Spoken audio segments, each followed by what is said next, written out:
COVID nos agarró con los dedos en la puerta en diciembre del 2019. Nosotros estábamos viendo la evolución de la pandemia de Asia a Europa. Y habíamos escuchado algo del COVID que estaba en China. Primero era como un hecho aislado en un país lejano. Nos dimos cuenta que se empezó a multiplicar muy rápido. Más de 1,000 diarios en España, en Italia. Nos preocupamos mucho porque pues sabíamos que la enfermedad iba a llegar aquí a México. Nunca dimensionamos cómo lo íbamos a vivir aquí en México. El coronavirus que causa la enfermedad COVID-19 representa un virus de una gran familia que han históricamente provocado enfermedades respiratorias. Este virus en particular tiene la habilidad de pegarse a una proteína en el organismo que está altamente expresada en los pulmones, pero esta inflamación que se generó a consecuencia del daño que provocó el virus en tus células o tus defensas atacando al virus generaron una cascada inflamatoria que provoca muchos de los daños que hoy reconocemos secundarios a la enfermedad del COVID-19. Desde los últimos días de 2019 empezamos a ver los primeros casos. Y en enero identifican que es un nuevo virus. Tiene ciertas características que lo diferenciaban de otros, como por ejemplo el tiempo de incubación, que era más largo. Tenía una capacidad de infectar a 2 o 3 personas por cada sujeto infectado. Empezamos a decir como comunidad médica, caray. Pero yo creo que cuando vimos cómo se estaba comportando en Italia, cómo se estaba comportando en España, realizamos la importancia de lo que nos íbamos a enfrentar. Pero como había sucedido en otras epidemias que no habían llegado a ser pandemias, pues se detenía en un continente o se detenía en un país. Y pronto nos encontramos con un caso en el noroeste de Estados Unidos. Dices, a ver, algo está pasando con este bicho. El número de fallecimientos cada día era mayor. Después de eso empezaron a cerrar fronteras paulatinamente en varias partes del mundo. Entonces, para marzo se declara que era una pandemia. La verdad es que ya íbamos tarde. Cuando la pandemia de COVID-19 llegó a México, el país ya venía arrastrando una larga epidemia de obesidad y diabetes, por lo que el panorama se veía desalentador. Los mexicanos pues tenemos hábitos terribles. Somos sedentarios, hacemos poco ejercicio, nuestra nutrición no es la más adecuada. Una pandemia en el contexto de una población crónicamente enferma y de un sistema de salud crónicamente enfermo también. Y nos dio pavor.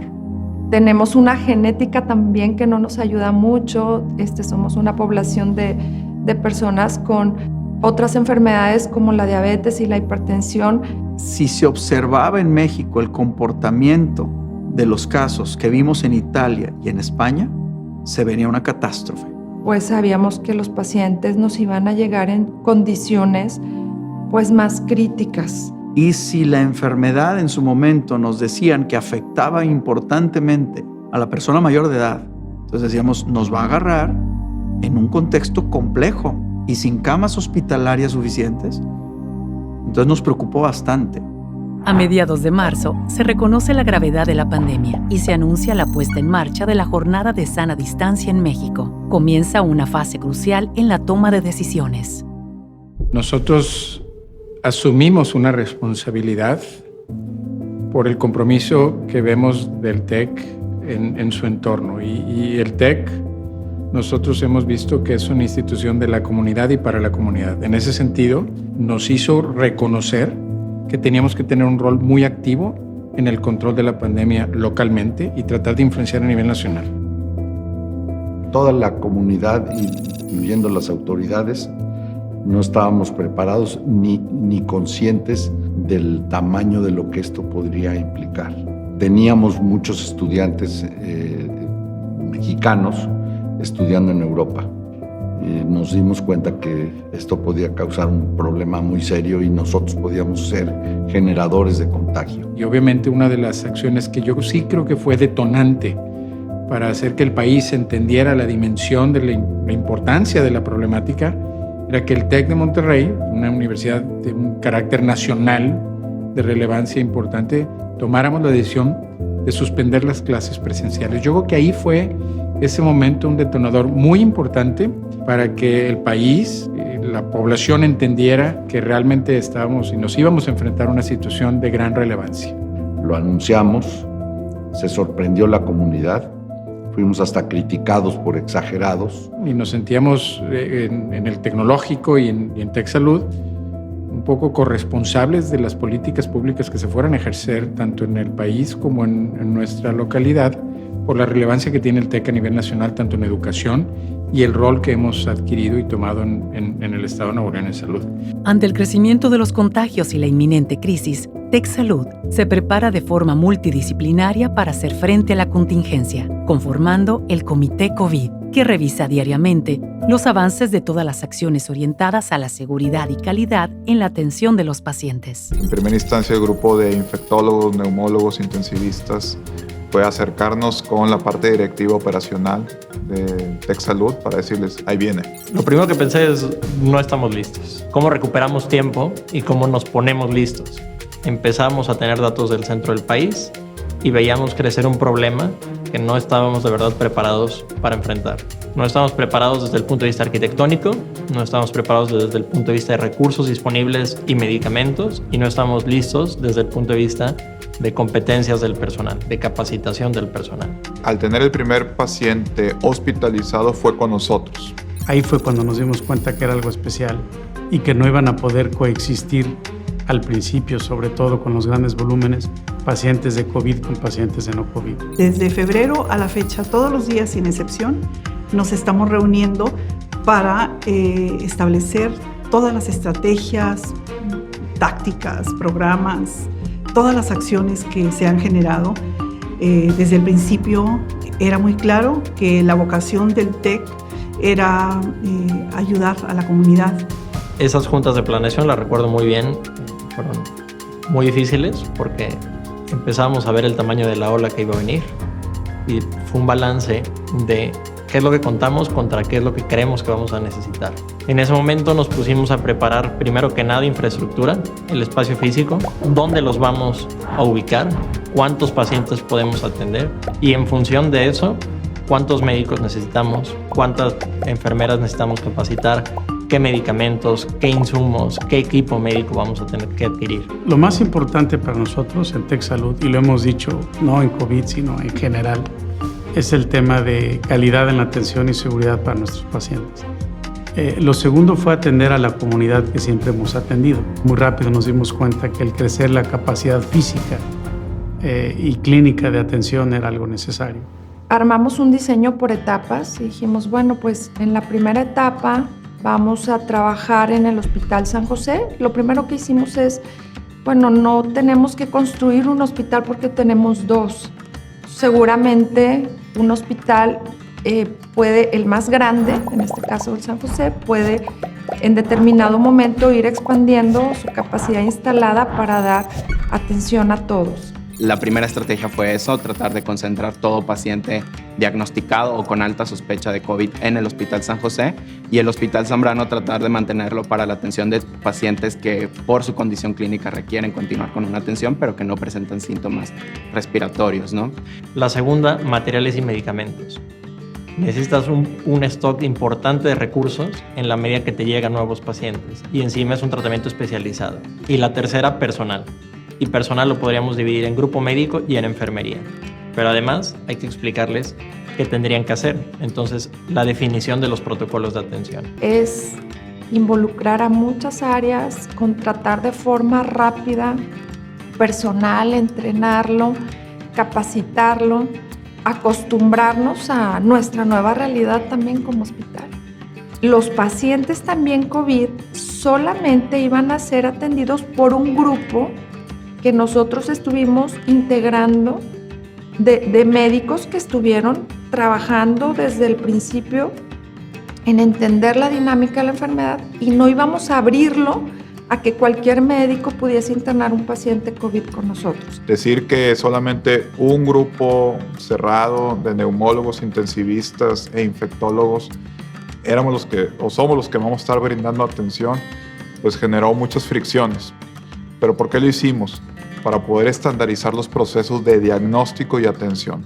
Centrar la atención en un grupo único de trabajo creo que nos ha ayudado a estandarizar esto y a trabajar mejor y a aguantar mejor y a conocernos mejor. Con el paso de los días, las proyecciones son constantemente rebasadas mientras la pandemia avanza. Mucho ha sido prueba y error. Protocolos de investigación, qué se ha hecho en otros países, qué se ha hecho en otros hospitales. Hemos estado en contacto con colegas de nosotros en otras ciudades de México y también de Monterrey. Entonces nosotros desplegamos una gran estrategia de protocolos de atención. Establecimos una metodología para el tratamiento organizado de los pacientes, para registrar la información. Participamos en protocolos clínicos nacionales e internacionales y desarrollamos nuestros protocolos de tratamiento y de atención.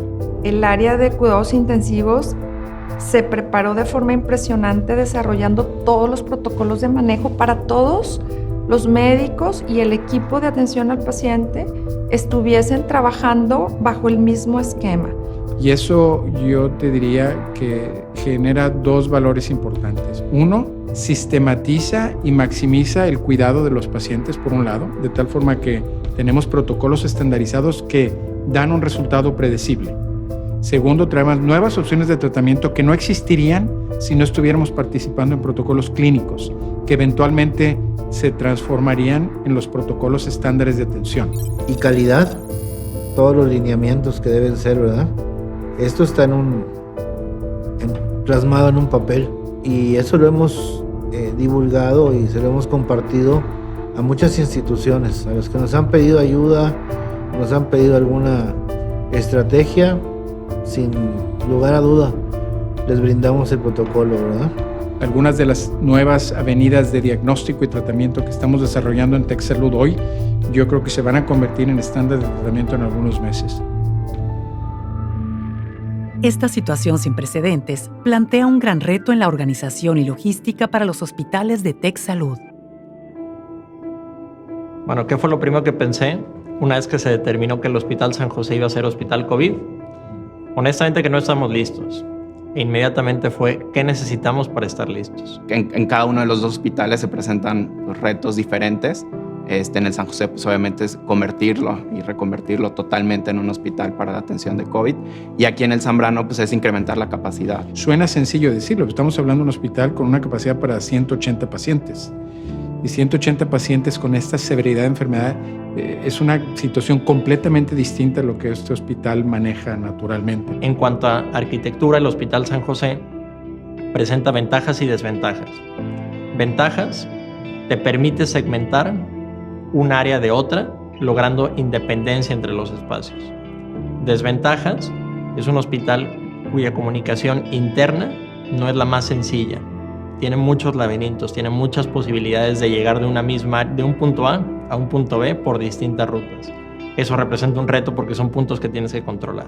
El Hospital San José es un hospital que tradicionalmente atiende una población que tiene en un porcentaje pequeño enfermedades complejas, pero el resto son cosas relativamente sencillas.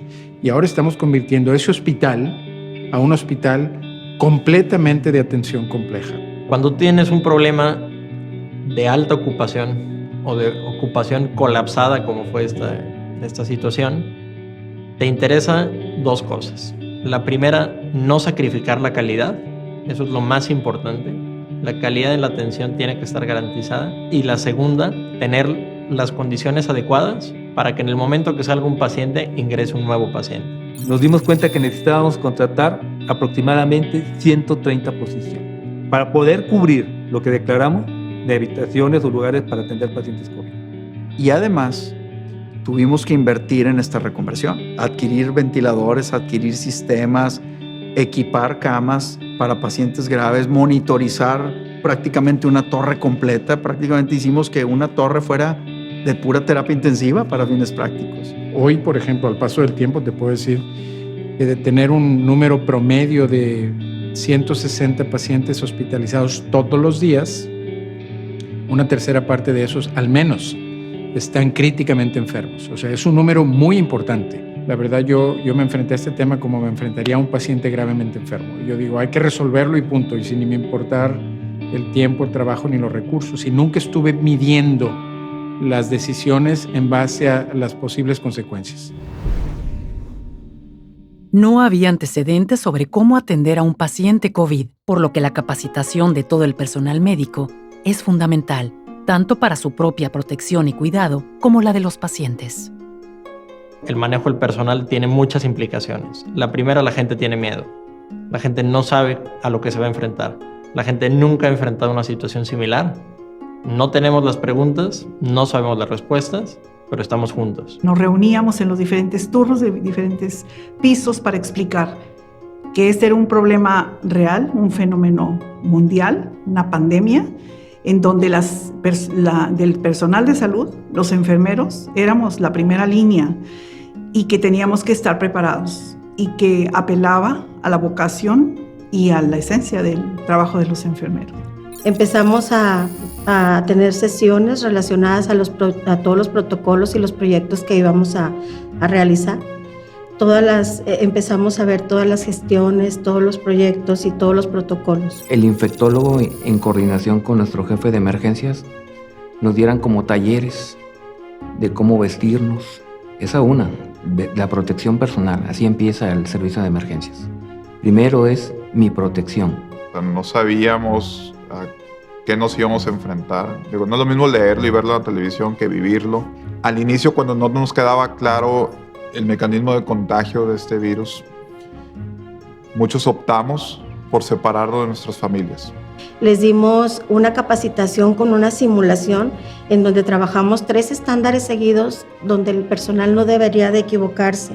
Había momentos en que entraban, los capacitábamos y se quitaban el equipo inmediatamente porque se sofocaban y no voy a poder.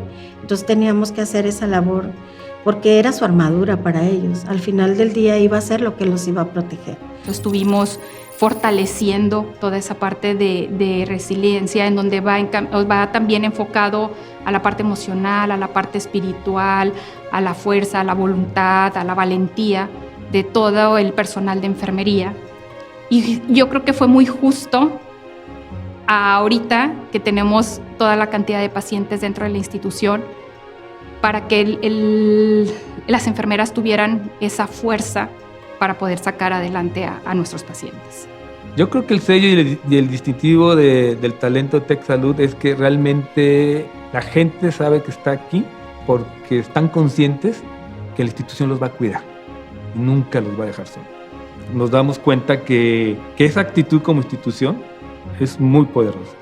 Mucho de lo que nos dicen es queremos estar aquí en TecSalud porque trasciende cómo cuidan a sus personas, desde el traje de protección especializada, de todos los beneficios que reciben, todo ese tipo de detalles. Entonces, y todos los esquemas de motivación con la gente, ¿verdad?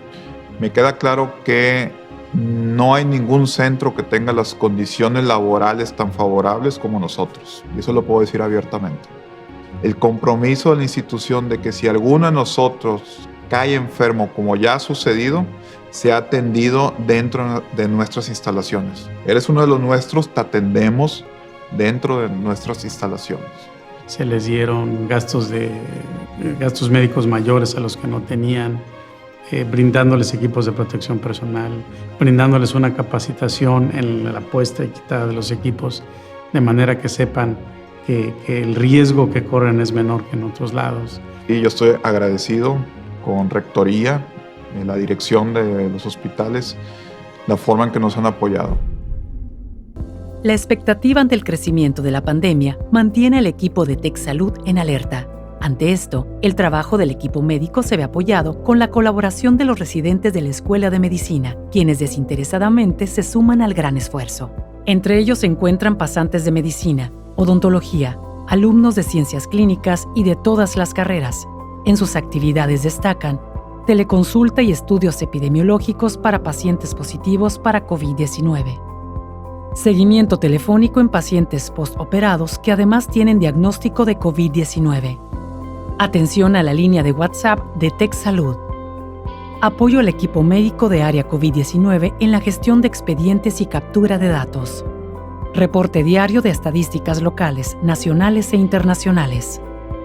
Hasta hoy, siguen brindando apoyo en los hospitales. Utilizamos de referencia las estadísticas disponibles y las estadísticas en ese momento, cuando arrancábamos, marzo-abril, pues era una actividad muy intensa en Europa, empezaba a crecer de manera importante en el centro del país, pero en Monterrey y en el norte del país no terminaban de llegar los pacientes. Los casos, como fueron llegando poco a poco, la curva fue lenta. Nos permitió aprender cómo se comportaba la enfermedad en los pacientes. ¿Cuándo empezó a despegar? Aproximadamente 40 días después de que iniciamos con estas preparaciones. Empezamos a entender quiénes se complicaban rápido, empezamos a entender quién no se complicaba. Y un día pasamos de 12 pacientes a tener 20, y de 20 a tener 35, y de 35 a tener 50, y no se detuvo. A tal punto en el que llegamos a tener 106% de ocupación en el hospital. Normalmente un hospital está preparado para atender 75% de ocupación. 106 implica que tienes gente en urgencias esperando una habitación. A ese punto llegamos. Digo, la verdad es que, te digo, marzo, abril, mayo, dijimos, fue mucha inversión. Exageraron mucho en lo que hicieron. Y en junio empezó a subir. Y así no pensamos que fuera a durar más de 2 meses a máxima capacidad. Yo nunca me imaginé un San José con 17 pacientes esperando en emergencias, ¿verdad? Para una cama, y con filas de ambulancias esperando para poder entrar a urgencias. Todo esto empezó a modificarse y aprendimos que la medicina no es una constante, sino es una variación totalmente de factores que tienes que ir adaptando a lo largo del tiempo. Y entonces nos fuimos adaptando junto con la pandemia y aprendimos cómo se comporta el virus y aprendimos cómo tratarlo anticipadamente. Sin tener, ojo, ninguna terapéutica 100% validada. Fue experimentar. La búsqueda de calidad en la atención para pacientes y familiares se ve reflejada en la implementación de programas para mejorar su experiencia. Al momento de tener este factor de contagio tan presente, nos obligó a poner barreras, incluso físicas, donde en ese momento tuvimos que impedir la entrada y el acompañamiento de familiares y visitantes a la atención que estaba recibiendo un paciente hospitalizado. Eso evidentemente ocasiona muchas reacciones, incluso traumáticas, en estas dos poblaciones, en el paciente y en los familiares. El paciente COVID es un paciente que entra y no sabe cuál va a ser la trayectoria. Si va a ser para mejorar y se va a casa o para empeorar. Cuidamos su salud mejor que nadie. Y cuidar tu salud mejor que nadie no solamente implica la atención, sino que también yo creo que implica la parte humana. Y la enfermedad por sí sola altera el gusto y el olfato. Entonces, cuestiones del servicio se vieron gravemente afectadas. En ese sentido, tuvimos que desarrollar estrategias para estas dos poblaciones. Con los pacientes, revisamos el menú que se les estaba ofreciendo y la manera en la que estamos entregando las dietas y la nutrición para que en primera no llegara frío, las cosas se antojaran, una vez que las tuviera el paciente, pues tuvieran cierto sabor y tuvieran cierta experiencia sensorial. Y la segunda, cómo enlazamos a la familia. Observábamos cómo en las redes sociales, en otros hospitales, cómo los familiares sufrían muchísimo en no tener noticias. Esta angustia tremenda que una familia puede tener por la ausencia de información y por no ver físicamente a su familiar, nos hizo pensar en que teníamos que instrumentar algo muy formal. En ese sentido se desarrolló, o a raíz de eso se desarrolló un programa que se llama Cerca de Ti, y lo que busca precisamente es eso, garantizar una buena experiencia a pesar de no tener los mecanismos o las facilidades de una interacción persona a persona, frente a frente. Cerca de Ti es un programa en el cual nosotros, un grupo de enfermeros, estamos creando, fomentando lo que es la experiencia y la cercanía del familiar con los pacientes. Este proyecto es una nueva iniciativa por parte del hospital, por parte del TEC, hacer un acercamiento entre la familia de todos los pacientes que tenemos en las terapias intensivas de aquí del Hospital San José. Unir la información médica con la familia así como también nosotros como personal de enfermería estamos dando información diariamente a los familiares de todos los cuidados que les brindamos a los pacientes. Aparte de la información médica y de la información de enfermería, también tenemos otros 2 tipos de apoyo. En el caso cuando es apoyo espiritual, es a través de un sacerdote o de un pastor, dependiendo de la religión de la familia. Y es un enlace que se realiza vía WhatsApp en conjunto. Es el pastor o el sacerdote con el paciente en directo y con la familia también. Contactamos a los familiares con psicólogas especializadas para que puedan apoyar emocionalmente a la familia. Esto nos debe de dejar la lección de ser más empáticos unos con otros. El cuidado empieza cuando ocurre la conexión entre el paciente y la enfermera. Es cuando hay ese clic de conexión, es a veces con la mirada o con un contacto, y entonces se da el cuidado. Esa interacción es muy importante, pero con el EPP no nos permitía hacer eso. Es a través de los guantes, del doble guante, o a través de los gogles. Entonces nosotros generamos un acercamiento a través de una fotografía grande de cada portador del EPP, y muchas veces nos tragamos el llanto. El estar oyendo cómo las familias se despiden, cómo se piden perdón. Comprometidos con la sociedad y la innovación, el equipo de TecSalud desarrolla nuevos métodos y alianzas estratégicas para encontrar tratamientos más eficientes contra el COVID. La Fundación TecSalud es el brazo social de TecSalud. Como recordamos, TecSalud es todo un conjunto de entidades que integran la Escuela de Medicina, los hospitales de TecSalud y la Fundación.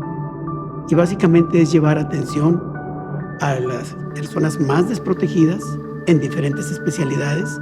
Todos los programas de la Fundación tienen 3 pilares. Uno de ellos es el servicio a la comunidad, otro de ellos es educación y, más importante también, investigación. Yo creo que la investigación es la base fundamental del humano. La inquietud de buscar una solución a los problemas está en la investigación.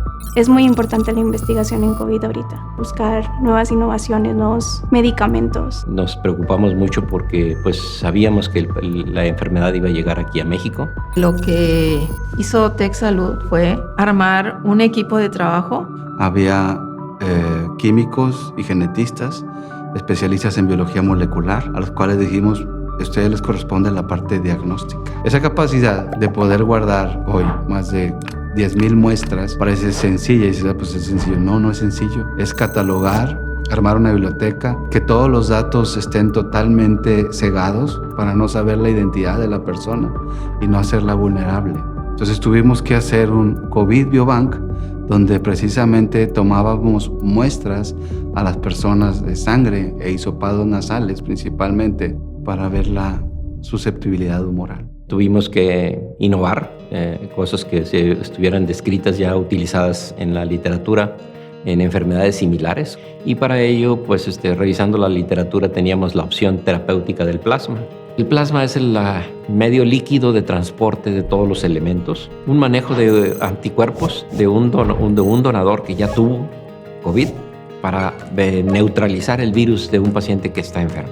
Así fue como nos dimos cuenta con el primer protocolo de plasma convaleciente, porque una persona estaba en terapia intensiva y porque otra había estado en su casa con el mismo virus. Y ahorita, en la actualidad, pues ya está liberado como una manera terapéutica confiable, segura para los pacientes. Pero la fase inicial tenemos el orgullo de decir, fuimos el número 1. Nos da mucho gusto, ¿verdad? Ser punteros, ser innovadores y arrancar las características. El suero equino precisamente es desde la creación de un medicamento con un animal distinto o con una levadura, en los cuales se les inyectaba en el cuello cerca de los ganglios. Se tomó el COVID-19, una parte de él, que es la proteína S, es algo muy técnico. Esa pequeña parte se armó un pseudovirus, eso se le llama biotecnología. Tú le estás dando al ser humano anticuerpos para que se defienda del virus. Pero lo que buscamos con esto es neutralizarlo para que la enfermedad no siga avanzando y esa persona no llegue a una terapia intensiva. Evitar la fase de viremia, que es la fase donde el virus se replica muy rápido dentro del cuerpo, neutralizarla, cortarla y evitar que llegue a la fase inflamatoria, que es donde se descargan todas las citocinas en el cuerpo humano. Realmente estoy haciendo una investigación de un dispositivo que utiliza cámaras infrarrojas para detección de COVID, de tal forma que podemos detectar los pacientes positivos y poder aislarlos tempranamente o hacer la prueba definitiva COVID. Y nosotros queremos llevar ese concepto a un equipo de diagnóstico clínico, médico, que sea altamente sensible para detectar qué personas tienen COVID. Es un trabajo fascinante. O sea, desde el punto de vista del hecho de lo que está haciendo ahorita es algo único. Este trabajo también está en colaboración con el MIT, donde estamos aplicando las últimas herramientas en inteligencia artificial en apoyo al diagnóstico y detección temprana del COVID. Esto que estamos haciendo es muy importante porque si logramos la detección temprana, básicamente vamos a poder lograr efectivamente parar la expansión de la pandemia y terminar de una vez por todas con esta enfermedad que nos está afectando.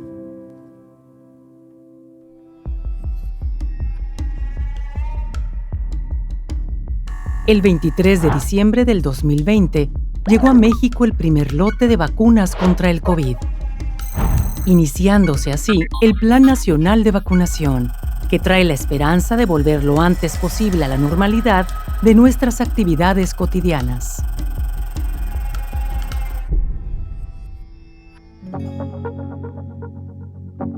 La vocación de TecSalud va más allá de su propia comunidad. Por eso, se suman y lideran Juntos por la Salud, una gran iniciativa nacional de acciones altruistas que integra los esfuerzos de gobierno, universidades y sector privado. Juntos para la Salud es una iniciativa en la que participaron las instituciones privadas, distintas instituciones privadas, participó la Fundación Mexicana para la Salud, participó la universidad, fundamentalmente la Facultad de Medicina, participó el TEC de Monterrey y también contó con la participación de la Secretaría de Relaciones Exteriores. Juntos es la unión de todos los mexicanos con un objetivo común, y ese objetivo común es mejorar, mantener y recuperar la salud de todos los que vivimos en este maravilloso país. Para crear un movimiento nacional que proveía de equipos de protección personal a las diferentes instituciones públicas, algunas privadas, que atienden a los pacientes de diferentes geografías del país. De igual forma, se empieza a ver diferentes iniciativas para ver diferentes proyectos, siempre siendo el Tecnológico de Monterrey una institución de innovación, se empieza a ver qué proyectos se están encaminando, se están desarrollando para poder apoyarlos y potenciarlos. Y Juntos por la Salud tiene un principio muy importante, que es ayudar a México. Porque México es uno, es tu México, es mi México, es nuestro México. Y es porque todos estamos preocupados. Todos entendiendo que la pandemia tenía dos aristas. Una arista que tiene que ver con salud y otra arista que tiene que ver con la reactivación económica. Y teníamos que trabajar desde el inicio, no perdiendo de vista las dos cosas. Hasta el momento, el TEC de Monterrey y TecSalud confirman sus logros y avances gracias al esfuerzo realizado. Los resultados a la fecha nos han dado la razón. Hemos atendido más de 1,200 pacientes con una sobrevida mayor al 90%, lo que habla que estas decisiones que tomamos muy temprano en la pandemia y que claro que hemos ido corrigiendo y revisando continuamente, han sido las correctas. En este momento, hoy podemos decir, hemos atendido más de 1,200, 1,300 personas. Más del 90% de la gente atendida aquí sobrevive. Y eso es una cifra muy, muy importante. Habla de tener niveles de sobrevida compatibles con los mejores lugares del mundo. Estamos a la par de cualquier centro de vanguardia que tú me digas, Clínica Mayo, por ejemplo, Sloan Kettering en Nueva York. O sea, nuestras tasas de mortalidad, que es un reflejo en la calidad de la atención, no le piden nada a otras partes del mundo. Y eso creo que es el reflejo en el esfuerzo que hemos llevado a cabo. TechSalud se fortaleció muchísimo con esto. Levantó la mano antes que todos, ¿no? O fueron de los primeros que levantó la mano a decir, estamos trabajando, estamos integrándonos y generando conocimiento. Somos de vanguardia, vamos teniendo todo lo necesario para enfrentar. Y era toda la estrategia en sí, toda la estrategia que tuvo Tech. Nos hemos adaptado a las nuevas técnicas. Hemos realmente puesto nuestro empeño, tiempo, dedicación. Tal vez antes pues teníamos ya nuestra rutina y veíamos a nuestros pacientes de acuerdo a días destinados. Ahora realmente es diario. Sabíamos que teníamos que cumplir con 2 prioridades. 1, atender a nuestros públicos con el mejor proyecto de salud. Y 2, colaborar con la autoridad para, en la medida de lo que nosotros pudiéramos aportar de valor, ellos se sintieran respaldados también por una institución como era el Tecnológico del Monterrey y como lo es TechSalud. Tenemos la responsabilidad que hemos adquirido como TechSalud, te la puedo diferenciar en varios aspectos. Uno es, hemos contribuido con el TEC de Monterrey a proveer un liderazgo a nivel nacional en las políticas necesarias para reactivar y mantener los servicios educativos a nivel nacional. Entonces, un grupo de nosotros ha trabajado junto con el TEC para ver cómo puedes mantener educación a distancia o presencial con los mejores estándares de seguridad. Ese es un rol bien importante a nivel del país. Luego, con la estrategia de atención hospitalaria, nos convertimos en un referente para muchas otras clínicas, pequeños hospitales, en donde nuestro grupo de médicos y administrativo ha ayudado a otras clínicas, estados y municipios, proveyendo asesoría con la experiencia que nosotros hemos adquirido. Y yo creo que ese ha sido un detonador bien importante. Y el hecho de que nosotros aquí localmente hayamos creado una institución de muy alto volumen, con alta calidad y altos estándares, nos permite dar un servicio a la comunidad sin igual, y del cual se beneficia toda la comunidad entera, porque hemos establecido líneas de comunicación muy importantes con los otros hospitales privados, pero también con la Secretaría de Salud. Entonces yo te diría, eso en paquete ha respondido de una forma muy concreta. Esta pandemia nos ha recordado la importancia de mantener un estilo de vida en el que pongamos la salud como prioridad y refuerce el trabajo de TechSalud en la búsqueda constante de lo que definimos como vivir con bienestar, basada en la prevención para lograr una vida larga y con calidad. El ser humano ha encontrado caminos y formas que ya teníamos y que nunca habíamos utilizado. En el caso de los medios digitales, en el caso de la educación, o sea, cómo los medios digitales ayudaron a la educación, a la salud. El miedo al virus es un miedo que es razonable, pero debemos de no colocarnos en el extremo de salir a todos lados y no tenerle miedo, ni tampoco en el otro extremo del pánico. Es sumamente relevante lo que esta pandemia significa para la humanidad. Hay un mundo antes de COVID y hay un mundo después de COVID.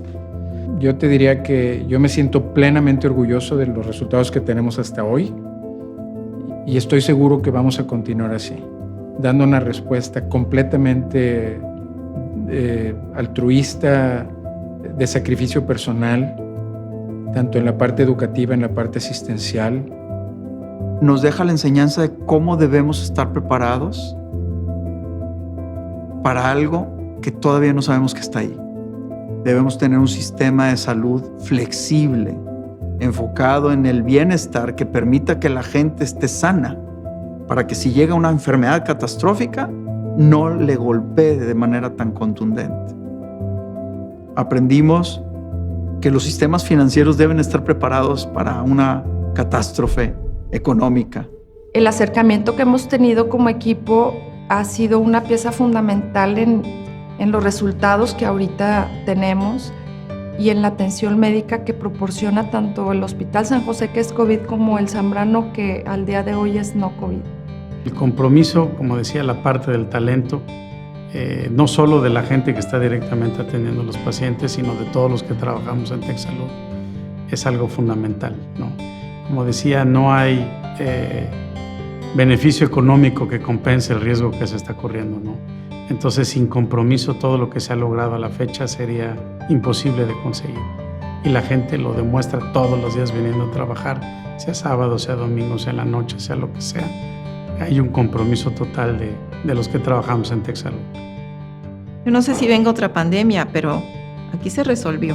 Estamos listos para muchas cosas. Esto nos deja enseñanza y nos deja listos para muchos retos. Tenemos que creer que somos un grupo de profesionales extraordinarios que aportamos un gran valor al bienestar y a la salud de una manera holística y ética, como es nuestro precepto de formación.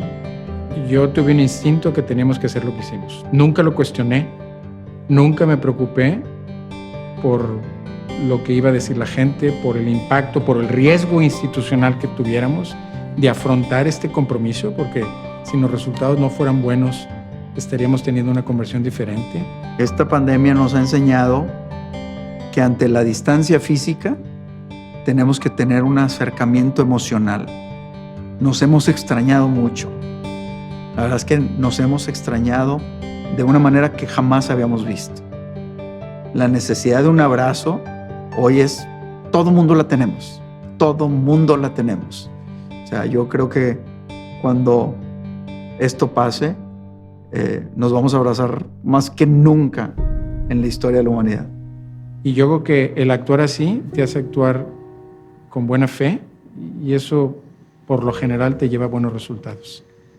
Y más importante, nos habíamos olvidado que somos seres humanos sociales, que somos seres humanos que necesitamos del otro. Y para poder estar con el otro es que lo tenemos que cuidar.